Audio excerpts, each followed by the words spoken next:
en Canarias. Última hora en COPE. Estar informado. Muy buenas noches. El gobierno ceutí asegura en las últimas horas haber atendido a un total de 1.017 menores extranjeros en la ciudad autónoma. Ahora la cuestión es ver cómo se procede al traslado de estos niños y adolescentes a la península.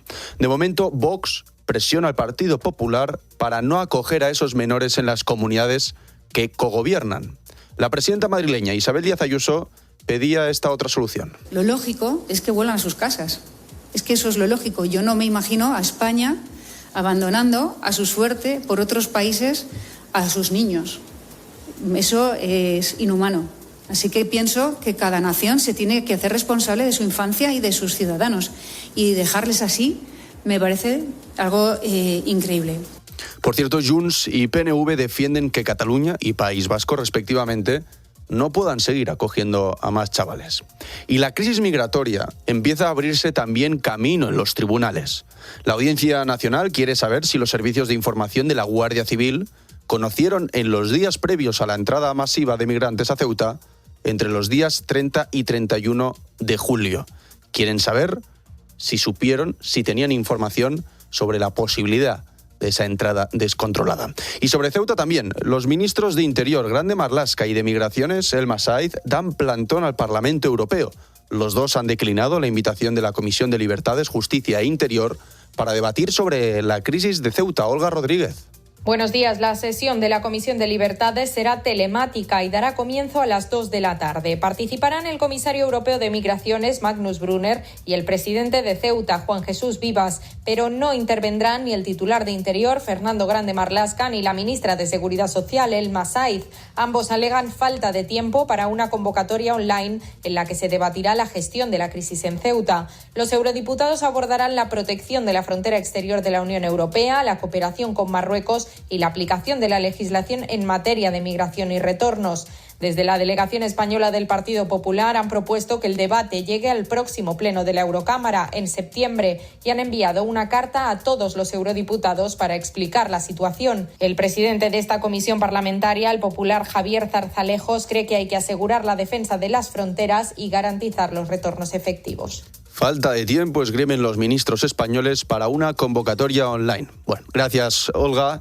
Y es noticia de esta misma madrugada también, la Guardia Civil ha podido detener en Murcia a un hombre sospechoso de asesinar a su mujer esta última tarde en un centro comercial.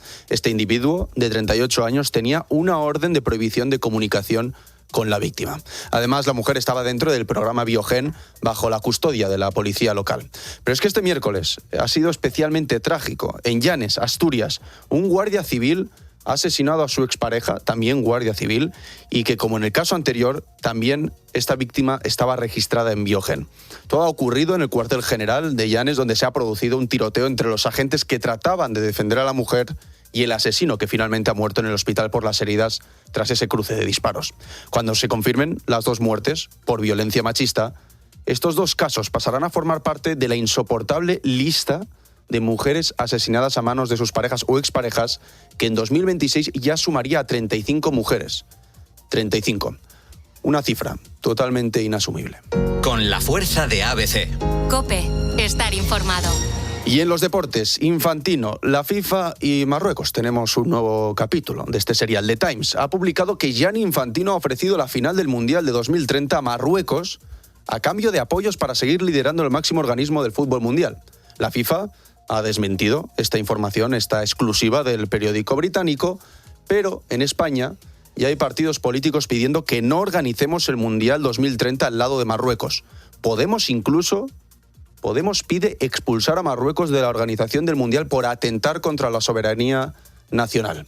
Pero esto no es lo único que ha pasado con Infantino en las últimas horas. También hemos sabido que la propia FIFA admite errores en su propuesta de privatizar el Mundial y advierte de que no tolerará ningún ataque a su integridad y de que tomará todas las medidas necesarias para defender su reputación. Es decir, traducido, detienen sus ambiciones a cambio de que se les deje en paz.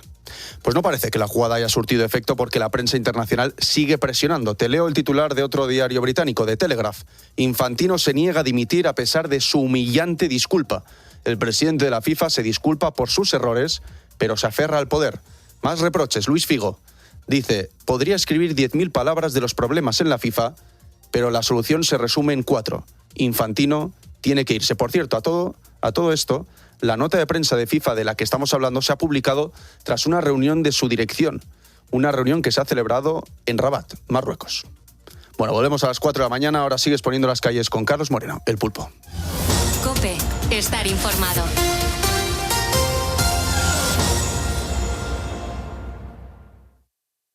Calles en COPE, aquí el Pulpo.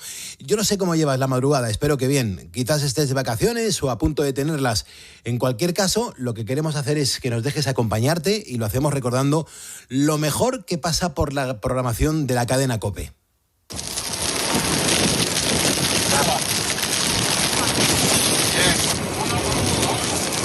Te voy a describir esta escena que estás escuchando ahora mismo. Se ve a un grupo de militares de la UME, la Unidad Militar de Emergencias, que avanza por una zona próxima a varias viviendas. Llevan unas herramientas que parecen sopletes gigantes y con ellas van prendiendo fuego a la vegetación. La imagen impresiona. Mientras el gran incendio amenaza desde algún punto cercano, ellos encienden pequeñas llamas junto a las casas y unos minutos más tarde otro militar las va apagando con una manguera. Sí, para controlar un incendio están provocando otro. Pero está todo calculado. Los equipos queman de forma controlada la vegetación que está en el camino del incendio. De esta manera, cuando las llamas lleguen hasta allí, se encontrarán con un terreno ya quemado y sin combustible para continuar avanzando.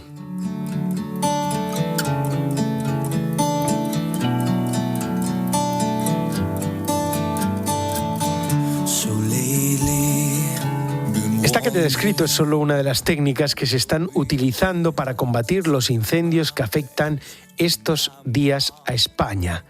Hay agua, hay herramientas manuales, hay cortafuegos, hay fuego técnico, hay aviones, helicópteros y hasta drones. Vamos a entender cómo funciona todo esto con nuestro divulgador científico Jorge Alcalde para comprender esta ciencia que hay en la lucha contra el fuego. Jorge, buenas tardes. Muy buenas tardes, Israel. Empezamos con esa imagen que acabo de escribir, porque, claro, es una imagen que incluso cuando el vídeo es recortado, cuando solo se ve a los agentes de la UME prendiendo fuego al monte, pues hay quien ha sido también objeto de bulos, ¿no?, que se han difundido por redes sociales, de mira quiénes son los que prenden fuego. Bueno, no, este vídeo está recortado y es un fuego técnico, ¿no?, por así decirlo, para luego apagarlo, como hemos dicho, y evitar que el fuego se propague. Esta imagen, ¿cómo actúa realmente esta técnica de prender fuego y luego apagarlo? Mira, el fuego se ha utilizado para combatir el fuego desde tiempos inmemoriales, desde hace muchísimos siglos.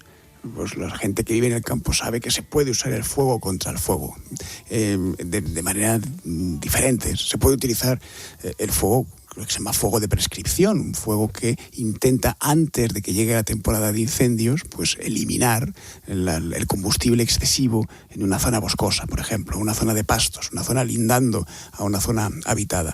Pero esto que vemos, que nos parece mucho más espectacular, evidentemente, es cuando se utiliza directamente el fuego para combatir un incendio forestal, cuando ya se ha producido el incendio forestal.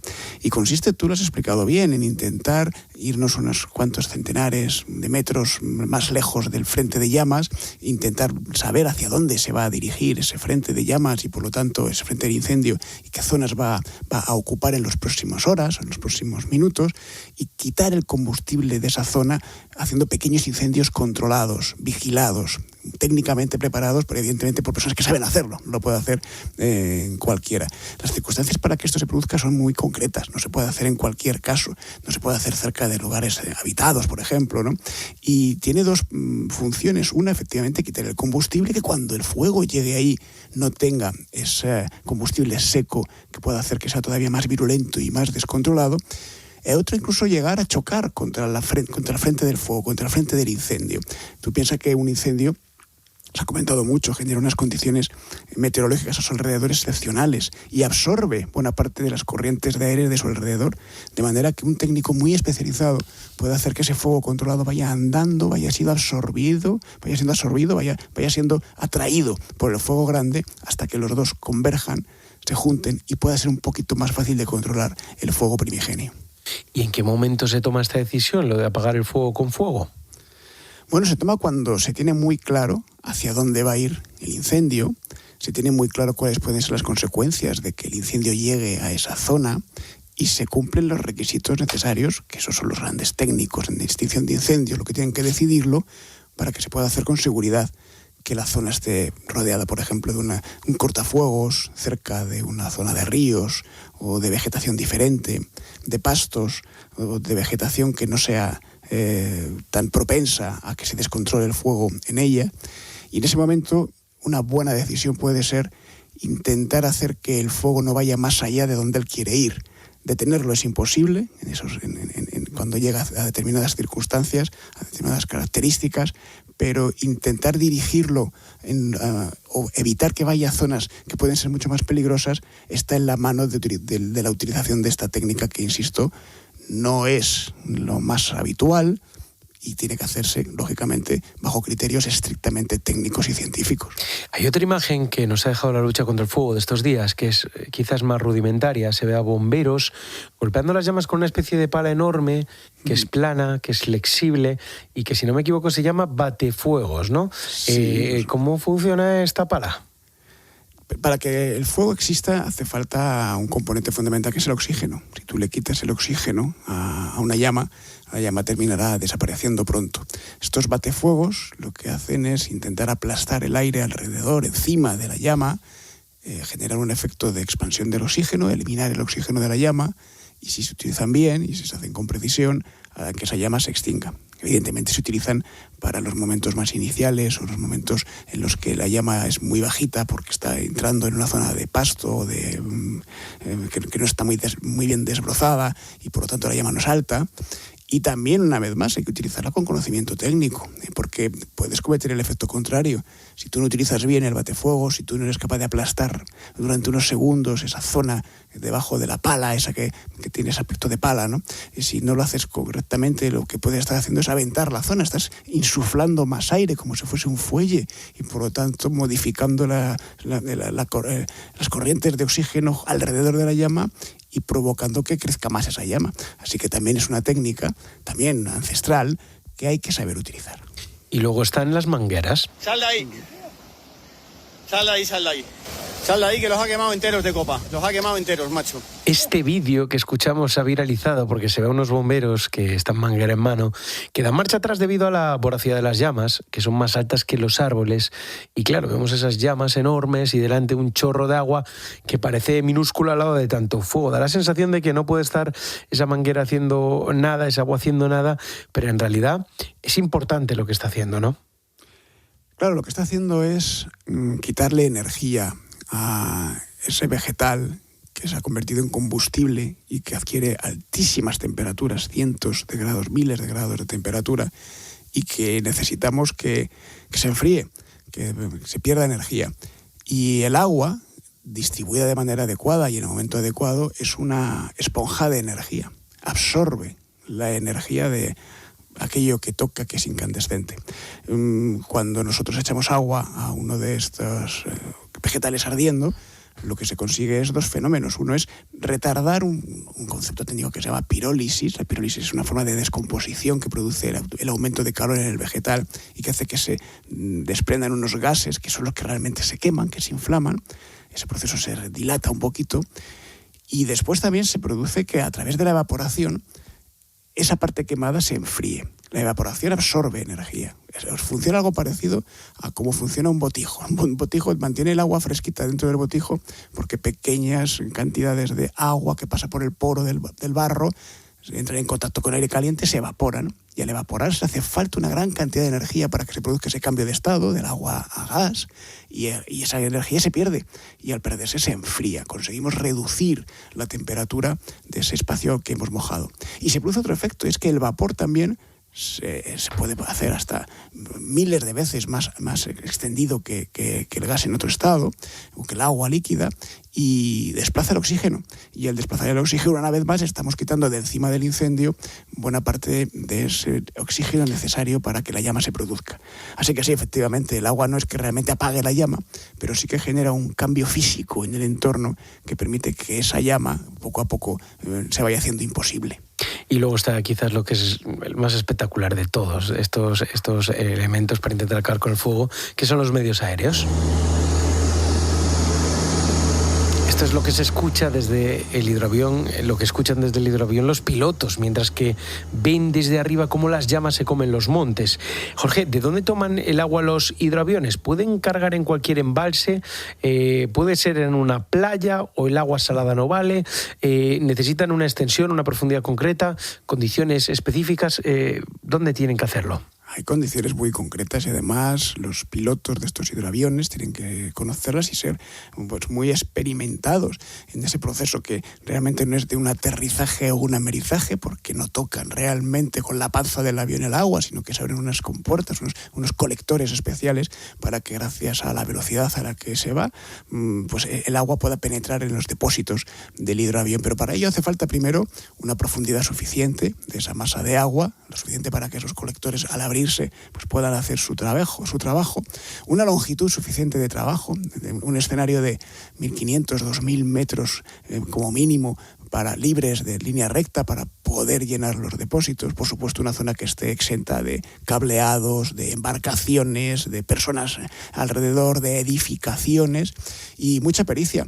Se pueden cargar esos miles de litros de agua en cuestión de 10, 20 segundos y suficiente para volver a hacer el viaje hacia la zona del fuego y depositarla con bastante precisión en un lugar adecuado. No generalmente encima de la llama. Claro, eso te iba a decir. Generalmente no las tiran encima, sino en zonas cercanas o hacia donde va a avanzar el fuego para que pierda fuerza, ¿no? Porque a veces sí que se ven a los aviones, ¿no? Y se ve que como que no lo hacen justo donde está donde está el incendio, sino un poco más adelante. Sí, cuando lo vemos por televisión, evidentemente lo estamos viendo desde lejos, desde una perspectiva que parece que están pues depositando ese agua encima del incendio. Lo que se pretende una vez más es enfriar las zonas colindantes, claro, extraer esa capacidad de combustión del combustible, del vegetal que hay alrededor del fuego y que va a llegar dentro de muy poco, la llama allí, ¿no? Y con mucha pericia y muchas veces con mucha frustración, porque estos fuegos tremendos como los que estamos viviendo estos días a veces son tan intensos y tienen una energía tan potente que el agua se termina evaporando antes de llegar al suelo y cumplir su función. Jorge, a veces además de agua, estos hidroaviones lo que vemos que lanzan es una especie de líquido de color rojo. Esto se llama retardante, ¿no? ¿Cómo funciona y qué contiene exactamente? Brevemente, Jorge. Sí, mira, contienen dos cosas que se llaman unos fosfatos y sulfato de amonio. Si antes decíamos que el agua lo que hace es cambiar la estructura física del fuego, esto lo que hace es cambiar la química del fuego. Genera una especie de película alrededor del vegetal, del combustible, que impide que esos gases que antes decíamos que se transmitían con la pirólisis hagan su efecto, entren en combustión, exploten a pequeña escala y generen la llama. Es muy interesante porque esto sí que permite que cuando llegue allí la llama del fuego, la parte química de este devastador fenómeno se produzca más despacito. Estamos hablando, intentando explicar con Jorge Alcalde, nuestro divulgador científico, cómo se apaga científicamente un incendio, cómo funcionan pues las herramientas que hay para apagar el fuego, para luchar contra estos incendios. Hemos hablado de hidroaviones y ahora toca hablar de helicópteros. Los vemos bajar, esos helicópteros con enormes depósitos colgando, que a veces se sacan incluso el agua de esas piscinas privadas. A mi abuelo un verano se la vaciaron entera cuando había incendios cercanos. ¿Pueden coger el agua de cualquier punto también los helicópteros? ¿Tienen derecho a hacerlo? ¿El cloro puede afectar negativamente o no influye? ¿Qué es lo que se sabe de eso? Pueden hacerlo en cualquier sitio que cumpla también las circunstancias necesarias. En este caso más fácil, un helicóptero puede acercarse a una masa de agua más pequeña, una pequeña laguna, una piscina, evidentemente, un río que no tenga las aguas muy embravecidas y depositar esos baldes de agua que pueden ser los helibaldes que se llaman, que pueden llenar con centenares de litros con mucha precisión. Da igual que tenga, por ejemplo, el cloro de una piscina que me preguntabas, pues no es trascendente para la capacidad de extinción del agua porque se disuelve, se diluye mucho. En una piscina grande la cantidad de cloro es muy pequeñita, no tiene un efecto químico evidente para lo que se pretende hacer con ella, ¿no? Pero evidentemente permiten una maniobrabilidad mucho mayor, aunque evidentemente también menos cantidad de refrigerante que en el caso de los aviones.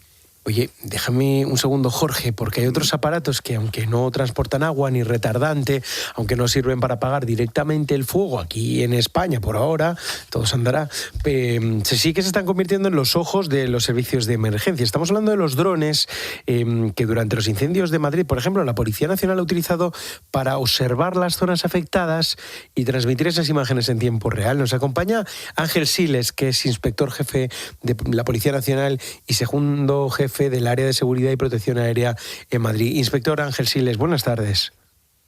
Hola, buenas tardes. ¿Cómo estáis utilizando los drones? ¿Cómo se están ayudando en estos días para combatir el fuego? Bien, los drones principalmente lo que tienen es una funcionalidad de transmitir información.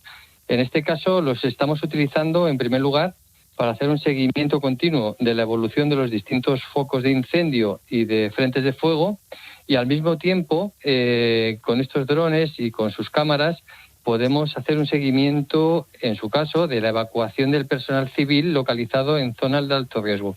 Esto lo hacemos transmitiendo esas imágenes que captamos con los drones directamente al puesto de mando avanzado o al CECOPI. Tienen que ser drones preparados porque son altas temperaturas las que podrían llegar a soportar, ¿no? Bien, una funcionalidad que tiene la cámara de los drones, precisamente con este desarrollo tecnológico que ha sufrido este sector en los últimos años, es precisamente la capacidad que tienen los sensores de poder tomar imágenes a cierta distancia. Por ejemplo, pues si recordamos el volcán de La Palma, Policía Nacional ya desplegó drones en las tareas de emergencia que se desarrollaron en La Palma, pero a la misma evolución tecnológica nos ha permitido incorporar cámaras con sensores que permiten la captación de imágenes a una distancia prudencial, que permiten transmitir una imagen muy cercana y muy valiosa al puesto de mando. Claro, ¿quién recibe esas imágenes y son en tiempo real, en todo momento? Es decir, llegan como una retransmisión en streaming, lo que os está llegando al puesto de mando, entiendo. Así es, efectivamente, nosotros transmitimos las imágenes en tiempo real, es decir, una toma de decisiones ajustada a la realidad de lo que está sucediendo se basa necesariamente en que la información que reciba sea actual y sea real. Entonces, la mejor manera de que el puesto de mando pueda adoptar decisiones, ya sea para orientar las tareas de evacuación o bien para localizar o reposicionar las unidades de emergencia policiales sobre el terreno, es precisamente con esa información que reciben en tiempo real mediante imágenes. Ángel Siles, inspector jefe de la Policía Nacional y segundo jefe del área de seguridad y protección aérea en Madrid. Muchas gracias por estar en la tarde hablándonos de estos drones que estáis utilizando en los incendios. Un abrazo. Muchísimas gracias, buenas tardes. Jorge, vemos cómo la tecnología, las nuevas tecnologías, pues ya irrumpen y nos ayudan en el día a día, que es algo de lo que has hablado tú muchísimas veces. No cabe duda, y además que es necesario utilizar tecnologías cada vez más versátiles, que puedan acercarse más a la zona de fuego, que puedan complementar la tarea de los seres humanos allá donde nosotros no podemos llegar. Y dentro de muy poquito ya verás cómo vamos a verlas, no solamente vigilando y viendo la evolución del incendio, sino participando directamente, activamente en la extinción. Es que justo te iba a preguntar por eso, porque ha habido un vídeo que en redes sociales se ha movido un montón estos días, ¿no? En el que se ve, es un vídeo que llega desde China, ¿no? Y se ve a drones que salen de una especie de camión de bomberos, salen 7 o 8 drones que directamente se han probado ya allí en China y que van sobre las llamas del fuego y que sueltan o agua o ese líquido retardante que decíamos, ¿no? Entonces, esto es el futuro, es decir, va a llegar un momento en el que, por lo tanto, menos gente también se juegue la vida, porque además de los hidroaviones y de los helicópteros, va a poder haber drones que vayan mucho más dirigidos a esas llamas, a ese lugar de incendio, que puedan acercarse mucho más para ser más precisos y que actúen, ¿no? Y que sea más barato también que un hidroavión. Sí, existe mucha experiencia como esta que hemos visto en las redes sociales en China, pero en otros lugares donde efectivamente se emplean algunas plataformas de lanzamiento, que puede ser un camión, otro tipo de transporte, en el que hay 10, 12 drones de mediano tamaño, suelen pesar entre 100 y 130 kilos cargados y que pueden depositar retardante, polvo o alguna bomba extintora en lugares exactos donde se pretende depositar dentro del incendio para que este incendio pues no acuda o no llegue a una zona de combustible más peligrosa. E incluso algunos de ellos pueden ir enganchados en cuestión de segundos a una manguera que también puede depositar agua o retardante en una zona muy, muy determinada. De película. Pues hemos hablado con Jorge Alcalde, nuestro divulgador científico, esto de cómo se apaga un incendio, cómo se lucha contra el fuego, la ciencia detrás de la labor de los bomberos y de aquellos que luchan contra las llamas. Gracias, Jorge, porque bueno, la verdad es que vale lo mismo para un roto que para un descosido, ¿eh? O sea, cualquier cosa que te pregunte, oye, incendio, vamos a preguntar a Jorge por esto. Pues nada, pues que sabes de todo, tío. A ver, muchas gracias por estar. Ya me gusta además. La ciencia más importante es encima humilde. del corazón de los bomberos y de los agentes forestales que están dejando ahí las pestañas. Esa sí que es. Y las agallas. No tiene explicación científica posible. Eso es, Jorge. Un abrazo, amigo. Chao. Pasa de buena tarde. Hasta otra. Encuéntranos en Instagram, X, Facebook y TikTok. Busca COPE y escríbenos. Los fines de semana en la radio. A ver, dice Gil Manzano, lo va a explicar. El deporte con Paco González, Manolo Lama y el mejor equipo de la radio deportiva. Penalti. Claro, es penalti. Ha pitado penalti. Los fines de semana todo pasa en tiempo de juego. Todo pasa en COPE. Soy Marc Márquez. Para mi protección, confío en Verisur. Con Verisur siempre estarás seguro, porque además de proteger tu hogar, podemos protegeros a ti y tu familia todas las noches cuando dormís. Estaréis protegidos mientras podéis moveros libremente por casa y nuestra cerradura inteligente echará la llave por ti automáticamente todas las noches. Cuando cada segundo cuenta, no hay nada como ser el primero. Llama a Verisur al 900-666-777. Verisur. Desde las oscuras tierras de Mordor, los 4 reyes brujos, insomnio, pesimismo, aburrimiento y negatividad, partieron de madrugada para conquistar los hogares españoles. Pero un insólito ejército de hombres y mujeres, armados con sus radios, iban a plantarles cara. ¿Qué emisora sintonizamos? ¡La COPE! ¿Qué programa escuchamos? ¡Poniendo las calles con Carlos Moreno y Pulpo! ¿Qué somos? ¡Ponedores! Carlos Moreno el Pulpo presenta Poniendo las calles en COPE. Y ahora seguimos poniendo las calles en la cadena COPE. Vamos a cambiar de tema y vamos a darnos una vuelta por Madrid, una vuelta de las que sorprenden. Lo digo más que nada porque en verano es verdad que muchos aprovechamos para visitar algún museo, pero lo que no siempre sabemos es que detrás de los cuadros, de las esculturas o las vitrinas, pues se esconden historias que pasan desapercibidas para la mayoría. Atención, porque nuestro siguiente invitado lleva toda una vida investigando esos enigmas que están ahí, aunque no siempre los vemos. Ha escrito varios libros sobre misterio e historia y ahora, pues fíjate, acaba de publicar uno que nos invita a mirar los museos de Madrid con otros ojos. Se titula Enigmas ocultas en los museos de Madrid y su autor es Álvaro Martín. Álvaro, bienvenido a Poniendo las calles. Buenas noches y bien hallado. Claro, tú llevas mucho tiempo inmerso en esta temática de misterios. Es algo que es muy atractivo para el público en general, es verdad, pero digamos que el hecho es que está creciendo últimamente de manera desmedida, ¿no? Que si la literatura, que si las series, que si las películas, esto le está interesando a todas las edades.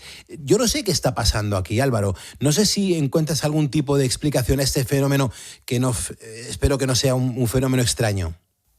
Pues sí, lo percibo así. La gente está más aficionada, por ejemplo, a lo que llaman el true crime, al mundo de la crónica negra, que tiene un repunte estos años maravilloso en el sentido de que hay mucha divulgación. Es bueno conocer a los malos, digámoslo así.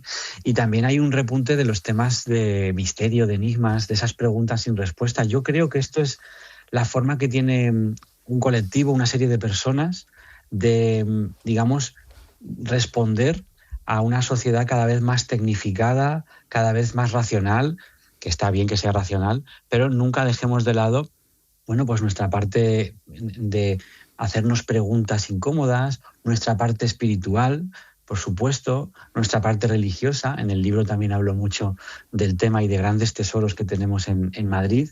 Y me he dado cuenta porque, por ejemplo, haciendo visitas guiadas por Madrid, pues la gente así me lo transmite, que gustan estos temas, que lo extraño, lo insólito, lo fantasmagórico, pues tiene un nicho y yo pues encantado, claro. Claro, es que es lo tuyo, porque además es lo que llevas ya unos cuantos años, ¿no? Sabes relatar y confeccionar este tipo de historias que ahora atraen tanto, funciona muy bien. Y esto es lo que has hecho en tu último libro. Has escogido una serie de museos de Madrid, nos estás contando esas otras percepciones y curiosidades que son absolutamente desconocidas. Yo no sé ahí realmente cómo has hecho la selección.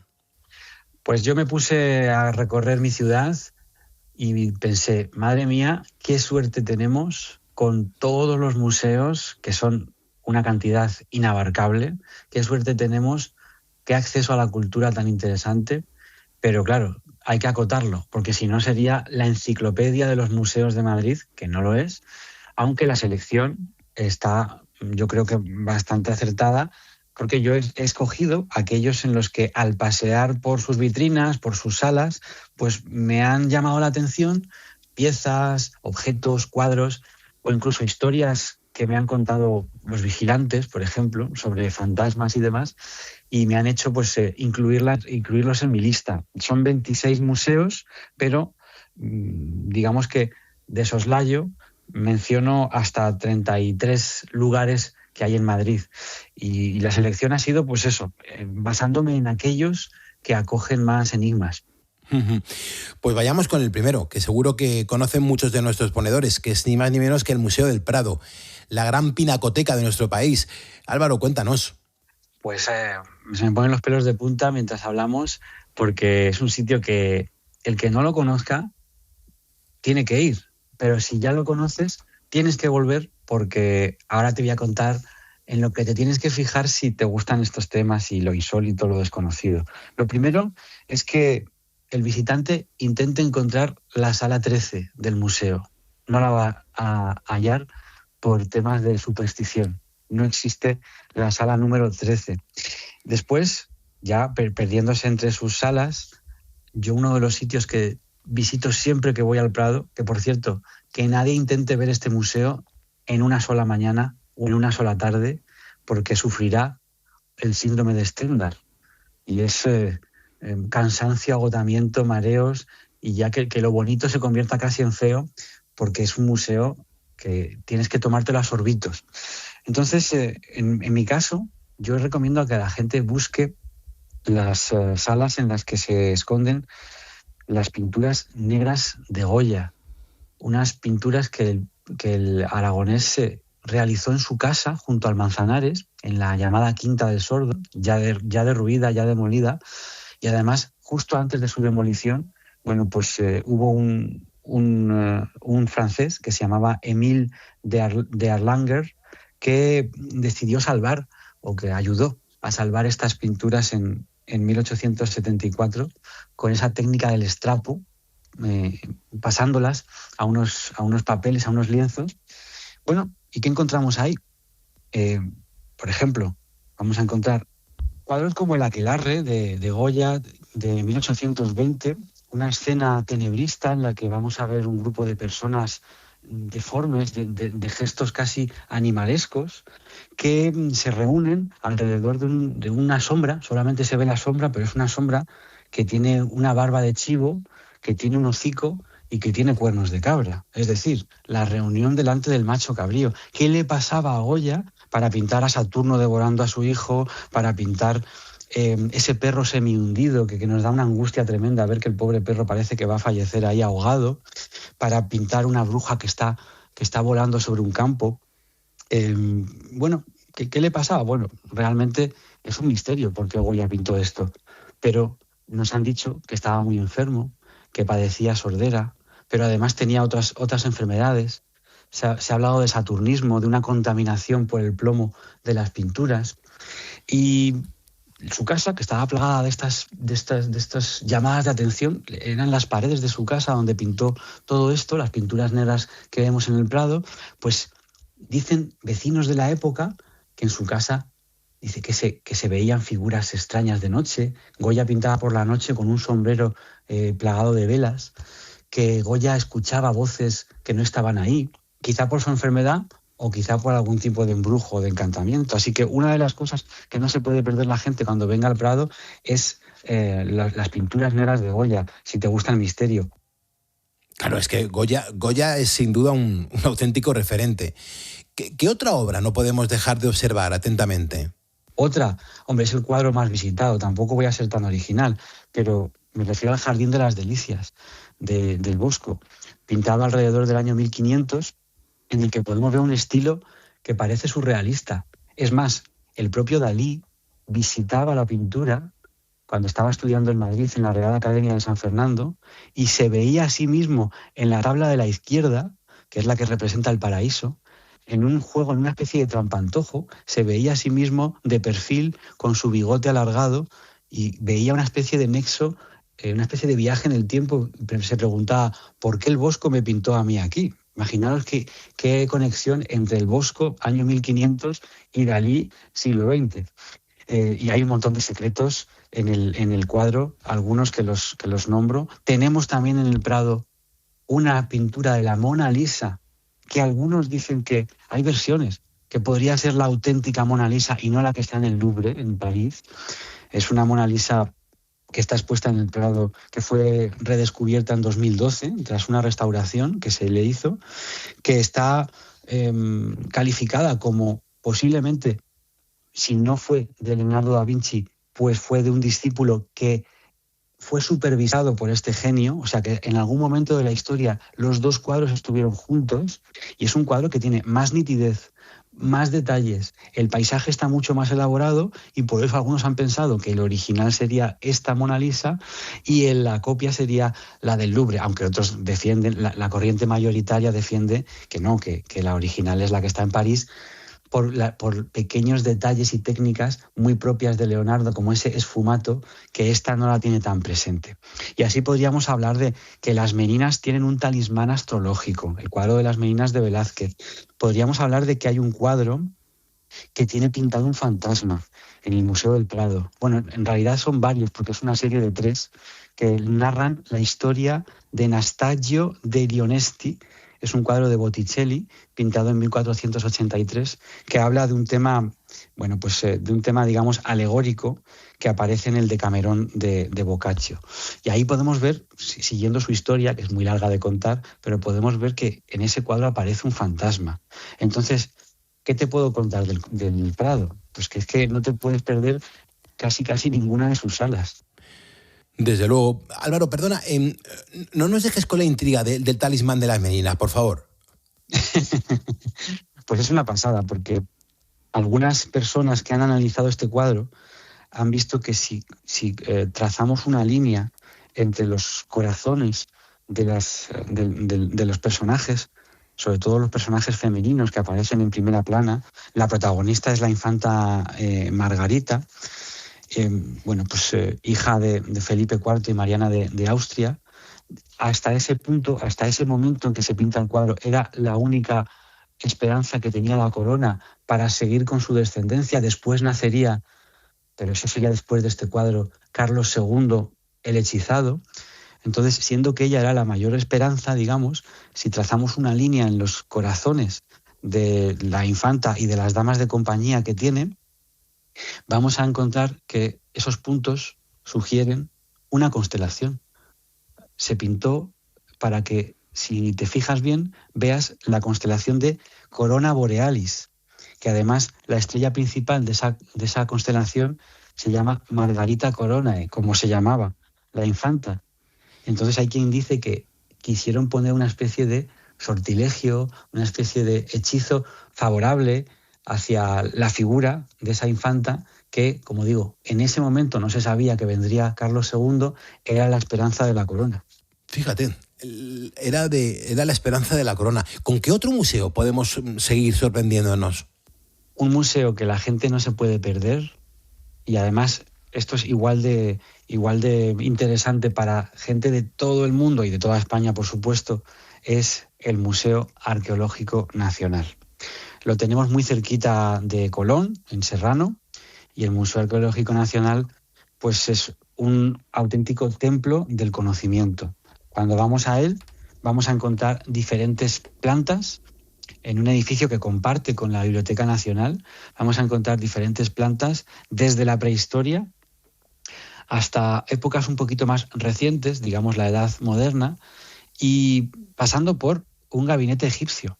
Y es que si alguien quiere ver momias, si alguien quiere ver sarcófagos, objetos rituales que estaban en esas ofrendas que tenían los faraones, pues no tiene que irse a Egipto, que está muy bien, pero puede quedarse en Madrid.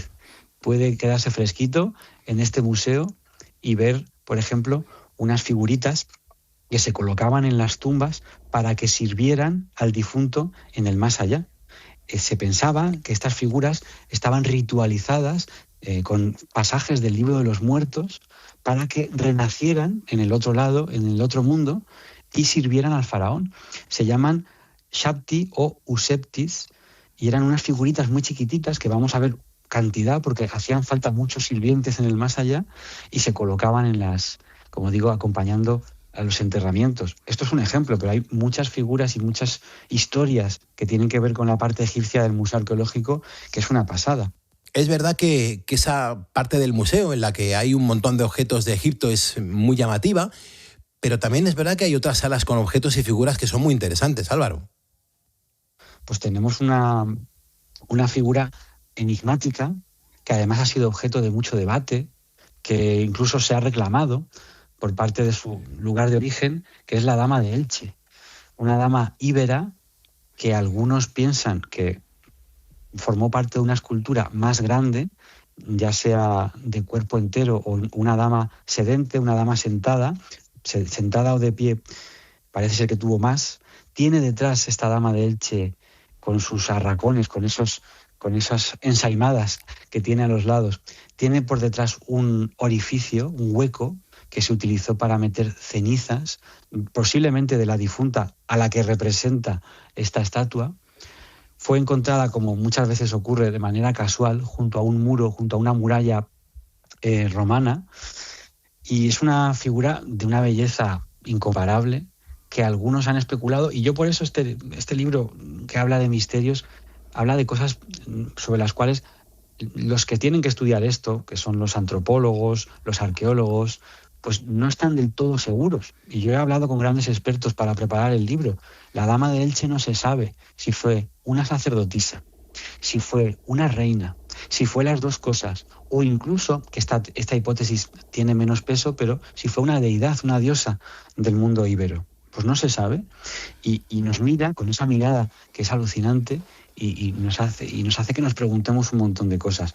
Y además, lo bueno de este museo es que todo está puesto en su contexto y pueden dialogar, porque están muy cerquita, la Dama de Elche con la Dama de Baza, que también es otra dama. Además, esta la encontramos policromada, como se supone que fue la Dama de Elche. Hoy en día no tiene pintura, pero esta sí, la Dama de Baza, tiene algo de pigmento. Además, es una escultura que la encontramos completa, que está sentada en un trono alado y que en una mano tiene un pichón, tiene un pajarito. Pues tampoco sabemos quién era, porque fue encontrada junto con restos de armaduras. Si fue algún tipo de, no sé, de mujer relacionada con la guerra, si fue algún tipo de princesa o reina, pero ahí la tenemos, ¿no? Y podemos estudiarla, y se pueden estudiar cómo eran las ropas, cómo eran los collares que se llevaban en aquella época. Un montón de temas que nos hacen comprender mejor una cultura que es muy enigmática, como es la de los íberos. ¿Alguna cosa más que no nos podamos perder en el Museo Arqueológico? Otra cosa que tenemos en el Museo Arqueológico, bueno, pues es una estatua que nos habla de una leyenda. Encontramos la estatua en posición orante, con las manos en posición de oración, del rey Pedro I de Castilla, apodado por algunos el Cruel y por otros el Justiciero. Dice una leyenda que este rey, que murió en 1369, víctima de una conspiración, pues caminando por Madrid, junto a un monasterio, el monasterio de Santo Domingo, pues se encontró con un religioso que le achacó que fuera un hombre tan mujeriego. Entonces el rey, que parece ser que tenía mala leche, o eso cuenta esta leyenda, pues atacó al religioso matándolo, pues digamos, por hablar mal del rey. Le dio muerte pero pasaron unos días y se lo volvió a encontrar. Ya no era el religioso en sí, sino que era como su sombra, su fantasma, que le dijo, con el mismo puñal que me habéis matado, os darán muerte y seréis piedra en Madrid. Una especie de acertijo, una especie de profecía. Ya sabemos cómo muere Pedro a manos de su hermano Enrique II, apuñalado en una de las batallas, en Montiel, una de las batallas de esa guerra interna que tenía el Reino de Castilla. Y lo de seréis piedra en Madrid fue porque en la estatua que podemos ver, una estatua preciosa, por cierto, en el Museo Arqueológico Nacional, pues es la que decoró su sepulcro, que durante un tiempo estuvo en el monasterio donde dio muerte a ese religioso, en el monasterio de Santo Domingo. Buah, me encanta. Además, se incluye también en el listado el Museo Lázaro Galdiano, que es un espacio precioso, por cierto, muy acogedor, y además que alberga al coleccionista de misterios, y ahí te sentirás como pez en el agua. Sí, hombre, es que además estos museos que son palacetes, como el Lázaro Galdiano, el Museo Cerralbo o el Romanticismo, nos hablan no solo de la nobleza que hay y del poderío que tienen algunos en nuestra historia, vamos, algunos condes, duques, etcétera, sino que nos hablan de personajes fascinantes, como fue el marqués, bueno, pues digamos que inaugura este museo, que es José Lázaro Galdiano.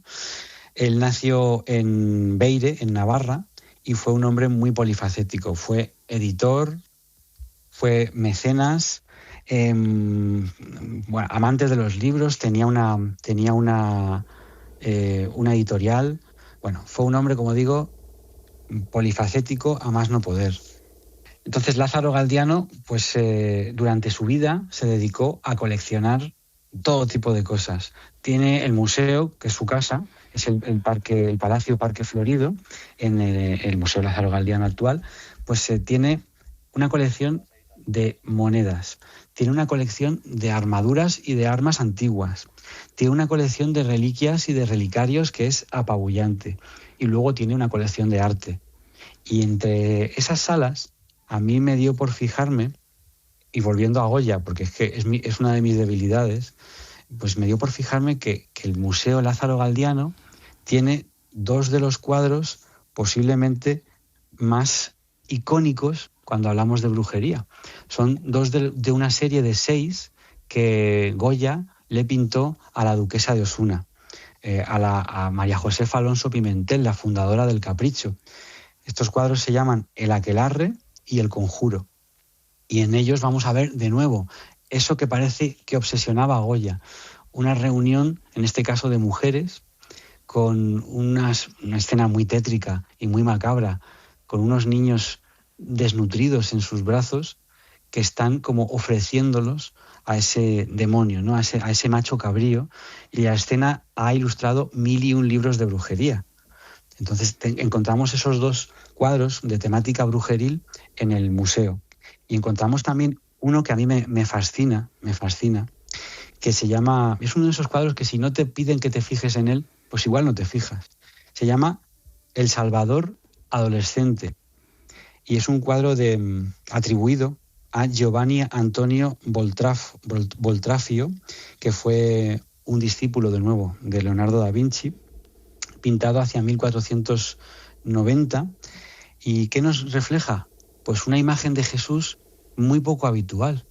La mayoría de iconografía de Jesús, ¿cómo lo vemos? ¿Como el niño Jesús, en el momento en que es prácticamente un bebé? ¿O a sus 33 años, en el momento de su pasión, en el momento de su final? Pero, ¿qué pasa entre medias? Porque las escrituras también tienen un hueco, digamos. ¿Cómo fue Jesús con 15 años, con 16? Pues eso es lo que nos pinta esta imagen. Y bueno, pues hace correr nuestra imaginación, porque hay tradiciones, hay textos apócrifos que nos hablan de una vida de Jesús aprendiendo de los maestros en esa vida adolescente, que nos hace que nos hagamos preguntas, que al fin y al cabo es uno de los ejes de este libro, hacernos preguntas. Buah, y ya no solamente eso, Álvaro, es que también podemos experimentar en algunos museos sensaciones especiales, ¿no? Como por ejemplo el Museo de Cera. En él encontramos réplicas de un montón de personajes famosos de todos los ámbitos. ¿Qué nos puede pasar si decidimos visitarlo, Álvaro? Pues nos puede pasar que con toda seguridad nos demos un buen susto. Porque el Museo de Cera, que tiene su sede pues también muy cerquita del Museo Arqueológico Nacional, en Colón, tiene figuras que hay algunos visitantes que aseguran que se han movido solas desde digamos... Claro, es que hay figuras un poco espeluznantes, porque hay figuras de asesinos o de monstruos de película que nos hacen un poco, pues, cuando giramos una esquina, digamos, pues darnos un sobresalto. Fue inaugurado en 1972 sobre lo que fue el Palacio de los Duques de Medinaceli. Ya no queda nada de ese palacio. Ahora tenemos lo que llaman el Centro Colón, que es un centro de oficinas y empresarial de corte moderno que no tiene nada que ver, pero hay que saber que ahí hubo un palacio nobiliario que sufrió un incendio, por cierto, y donde no sabemos si alguna persona falleció. Lo digo porque aparte de pegarte un susto con las esculturas, con las figuras que tienen, es que puede ser que te encuentres un fantasma. Tiene el museo una zona que es la más adecuada para buscar lo insólito, que es la planta superior. Subiendo unas escaleritas vamos a encontrar una galería de, vamos a decir, personajes, algunos de ficción, pero inspirados en hechos reales, personajes de películas de terror. Nos vamos a encontrar con Anthony Hopkins en El silencio de los corderos. Imagínate la escena atado y en una cárcel, entre rejas. Nos vamos a encontrar con Freddy Krueger, el monstruo, el asesino que te ataca en las pesadillas. Y así vamos a ir avanzando, vamos a encontrarnos con la historia de Psicosis de Norman Bates y su madre. Vamos a ver en una mecedora una momia que se está balanceando. Todo esto en penumbra, con efectos de sonido y con algún momento en el que hay algún tipo de golpe en el que el susto está casi garantizado. Ya aviso para el que vaya, ¿eh? Wow. Los ponedores ahí quedan avisados. Eso de momento, ahí lo dejo, pero creo que hay más cosas, ¿no? Antes de que eso se convirtiera en ese salón del terror o del cine de terror, era una galería de asesinos que tenía bandoleros, tenía un busto de Cecilia Aznar, la que mató con un golpe de plancha al casero que la tenía empleada en la calle Fuencarral. Teníamos un busto de Mark David Chapman, el asesino de John Lennon, y así sucesivamente. Y un día yo pude hacer lo que hizo un periodista llamado Juan Madrid el 27 de septiembre de 1984. Lo mío fue más reciente. ¿Qué hizo Juan Madrid? Pues esto es historia del museo, y además es historia de los museos. Pasar una noche en el Museo de Cera, encerrado, con la luz de una linterna y firmando un contrato que él decidió hacerlo así, eximiendo al museo de toda responsabilidad si él amanecía muerto después de esa experiencia. O sea, como diciendo, yo me he metido aquí porque yo he querido y si me pasa algo es cosa mía. No le pasó nada, pero fue muy evocador cómo narró para la radio, pues digamos, sus aventuras allí. Entonces yo pedí un permiso, pues hará 6-7 años, pedí un permiso para pasar una noche en el Museo de Cera. Y a mí sí me pasaron cosas. No estuve solo porque te acompaña un miembro del equipo, pero ya está, nada más. Yo en la planta de arriba, esa que digo que da mucho miedo, escuché unos pasos que venían hacia mí. Imagínate el museo en silencio total, nada más que estábamos el compañero y yo pensé que venía este trabajador del Museo de Cera que se acercaba. Entonces, al escuchar plom, plom, plom, plom, que viene alguien, yo le llamé por su nombre. Vamos a imaginar, pues, fulanito, fulanito. Y fulanito no me contestaba. Y yo digo, a ver si no va a ser él. Yo voy, en vez de huir, yo voy a la fuente del ruido donde más fuerte se escuchaban los pasos. Esto fue cuestión de segundos. Y ahí pegó un berrido y digo, fulanito. Y fulanito estaba en la otra punta del museo, que además estaba en una caseta que hay ahí sentado. Estaba esperando que yo le dijera que he terminado. O sea, no estaba a mi lado. ¿De quién eran esos pasos? Bueno, pues otro día, en otra visita que yo hice, también a solas, me pareció ver, esto es muy difícil de contar porque no estoy al 100% seguro, porque no es tan claro como cuando ves a alguien de carne y hueso, me pareció ver como una señora de aquellas que pintaba Goya, una mujeruca de estas pequeñita y con la cabeza tapada, toda vestida de negro, que pasó de un lado a otro y como que me miraba con un gesto, la verdad, no muy positivo. Y otras personas que he llevado al museo que sí que tienen esa sensibilidad, podríamos llamarlos mediums o videntes, pues me han confirmado sin yo decirles nada que en esa planta de arriba parece ser que hay un fantasma y que podría encajar con la descripción como de una mujer anciana. Ahí lo dejo, ahora a ver quién va al museo. Wow, ¿tú firmaste algún tipo de contrato similar al de Juan Madrid? No, yo era algo verbal, o sea, el contrato está en el museo, se puede ver, el que firmó Juan Madrid, el mítico, el primero, el original, ese contrato se puede ver en el museo. Yo no dije nada de que eximía de cualquier cosa que me pasara, porque además yo iba a sabiendas, porque otros antes lo habían hecho esa visita nocturna, pues yo iba a sabiendas de que yo iba con la esperanza de que me pasara algo, pero no malo en el sentido de que mi salud corra peligro, pero sí que yo iba muy entusiasmado. No, esto fue un contrato verbal con Gonzalo Presa, que fue el jefe de prensa del museo, pero que ya falleció y que en paz descanse porque fue un auténtico promotor, era el mejor valedor de lo que había dentro de este museo y siempre se daba cita con las estrellas a las cuales les hacían una figura y que querían venir a visitarla. Por ejemplo, Alaska. Alaska estuvo visitando ese museo con la misma persona que a mí me dio permiso para pasar una noche en el mismo. El caso es que a veces, claro, estos lugares que ofrecen objetos, que ofrecen obras artísticas de toda índole o curiosidades, pues como que no son solo lo que aparece, ¿no? Lo que parecen. Así que, ponedores, hay que estar atentos, que hay que afinar en nuestros sentidos y ponerlos a trabajar. Álvaro Martín es autor de varios libros relacionados con los misterios, entre ellos el que tengo entre mis manos, Enigmas ocultos en los museos de Madrid, y ha estado poniendo las calles con nosotros en la cadena COPE. Álvaro Martín, gracias por acompañarnos. Muchísimas gracias, un placer y el objetivo, que la gente visite los museos y cambie un poco la mirada para que sea más divertido.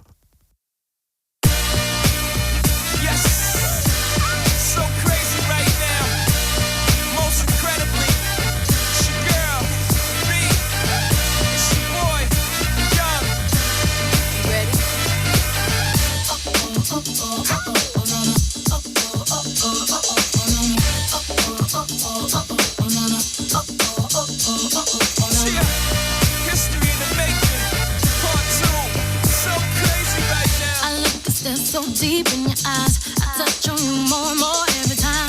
When you leave, I'm begging you not to go. Call your name 2-3 times in a row. Such a funny thing for me to try to explain. How I'm feeling and my pride is the one to blame. Yeah, cause I know I don't understand just how your love can do it, no one else can. Got me looking so crazy right now. Your love got me looking so crazy right now. Got me looking so crazy right now. Your touch got me looking so crazy right now. Got me hoping you page me right now. Got me hoping you save me right now. Looking so crazy, your love got me looking so crazy, your love.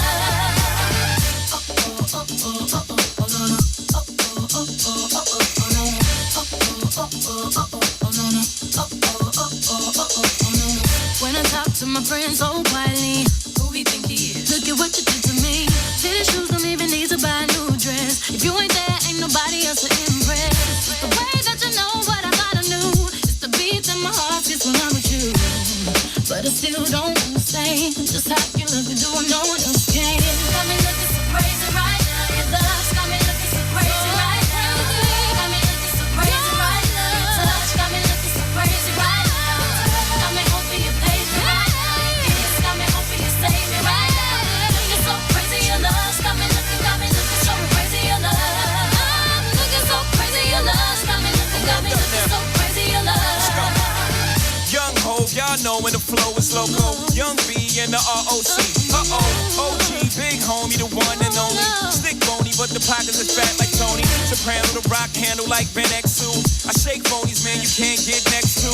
The genuine Ron article, I do not sing though. I sling though, if anything, I bling yo. Star like Ringo, war like a green beret.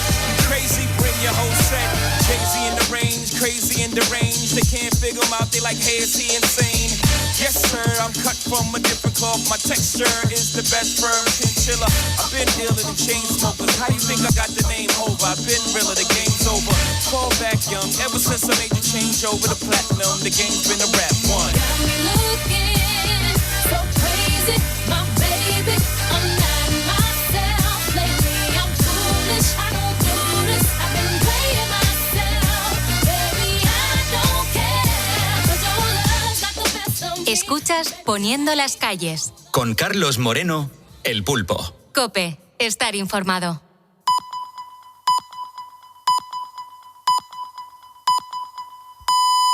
Las 4, las 3 en Canarias.